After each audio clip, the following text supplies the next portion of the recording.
১৯৭৪ সালে জাতির জনক বঙ্গবন্ধু শেখ মুজিবুর রহমান ও ভারতের তৎকালীন প্রধানমন্ত্রী শ্রীমতী ইন্দিরা গান্ধী একটি যৌথ ঘোষণার মাধ্যমে গঙ্গার পানি ন্যায়সঙ্গত বণ্টনের বিষয়ে একমত হন।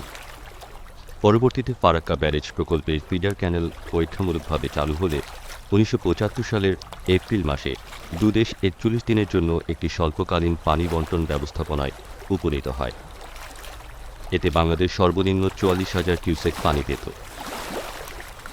১৯৭৫ সালের ১৫ই আগস্ট জাতির জনক বঙ্গবন্ধু শেখ মুজিবুর রহমানের নির্মম ও নৃশংস হত্যাকাণ্ডের পরে পানি বণ্টনের সমঝোতার ধারাবাহিকতা ব্যাহত হয় এবং ক্রমেই বাংলাদেশের গঙ্গা নদীতে পানি প্রবাহ হ্রাস পেতে থাকে। পরবর্তীতে বাংলাদেশের উদ্বেগের প্রেক্ষিতে একটি স্বল্পমেয়াদী চুক্তি ও দুটি সমঝোতা স্মারক স্বাক্ষরিত হয়। তবে এ বিষয়ে টেকসই সমাধানের জন্য আর কোনো দীর্ঘমেয়াদী পদক্ষেপ গৃহীত হয়নি। এতে করে গড়াইসহ অন্যান্য শাখা প্রশাখায় পানি প্রবাহ বন্ধ হয়ে যায় এবং সমুদ্র থেকে লবণাক্ত পানি উপকূলীয় অঞ্চলের আরও অভ্যন্তরে প্রবেশ করে বাংলাদেশের দক্ষিণ পশ্চিমাঞ্চলের কৃষি, মৎস্য, নৌ চলাচল সহ সুন্দরবনের জীববৈচিত্র্যে মারাত্মক বিরূপ প্রভাবের সৃষ্টি করে।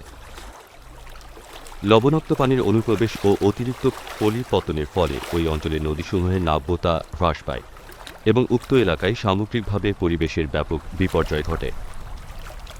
এছাড়াও জলবায়ু পরিবর্তনজনিত কারণে সমুদ্রপৃষ্ঠের উচ্চতার বৃদ্ধিতে লবণাক্ত পানি প্রবেশের প্রক্রিয়া আরও ত্বরান্বিত হয়েছে।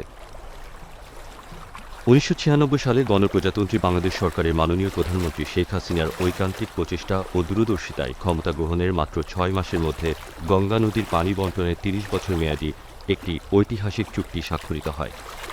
চুক্তি অনুসারে বাংলাদেশ প্রতি বছর জানুয়ারি থেকে মে পর্যন্ত সময়কালে ফারাক্কায় গঙ্গার পানির ন্যায্য হিস্সা পাচ্ছে।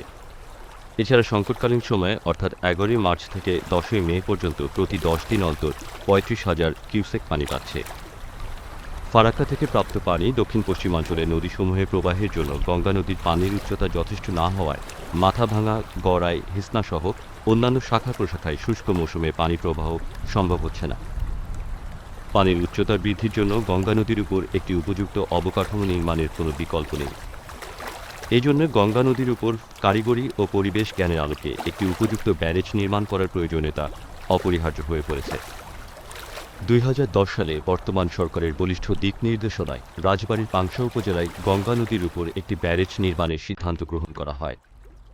প্রস্তাবিত ব্যারেজটি নির্মিত হলে উজানে ১৬৫ কিলোমিটার দীর্ঘ একটি জলাধারের সৃষ্টি হবে, যার ৮৩ কিলোমিটার বাংলাদেশের অভ্যন্তরে এবং বাকি ৮২ কিলোমিটারের ডান তীর ভারতের এবং বাম তীর বাংলাদেশে অবস্থিত হবে। প্রস্তাবিত গঙ্গা ব্যারেজটি নির্মিত হলে গড়াই, মাথাভাঙা, হিসনা, ভৈরব, কপোতাক্ষ, মধুমতি, বারাসিয়া, কুমার নদীসমূহে পানি সরবরাহ করা সম্ভব হবে। ফলে গঙ্গা কপোতাক্ষ সেচ প্রকল্প, উত্তর রাজশাহী সেচ প্রকল্প, বরেন্দ্র প্রকল্প এবং রূপপুর পারমাণবিক বিদ্যুৎ প্রকল্প ইত্যাদিতে প্রয়োজনীয় পানি সরবরাহ করা যাবে। এর ফলে কৃষিখাত হতে অতিরিক্ত ২৬ লক্ষ মেট্রিক টন খাদ্যের যোগান দেওয়া সম্ভব হবে। উন্মুক্ত জলাশয় ও চাষকৃত মৎস্য খাত থেকে ২.৪ মেট্রিক টন বাড়তি মাছের উৎপাদন পাওয়া যাবে। প্রকল্পের জলবিদ্যুৎ কেন্দ্র থেকে ১১৩ মেগাওয়াট বিদ্যুৎ উৎপাদন করা যাবে। বনজ সম্পদ যেমন সুন্দরী গাছসহ সুন্দরবনের অন্যান্য কাঠ উৎপাদনকারী বৃক্ষের ফলনও বৃদ্ধি পাবে।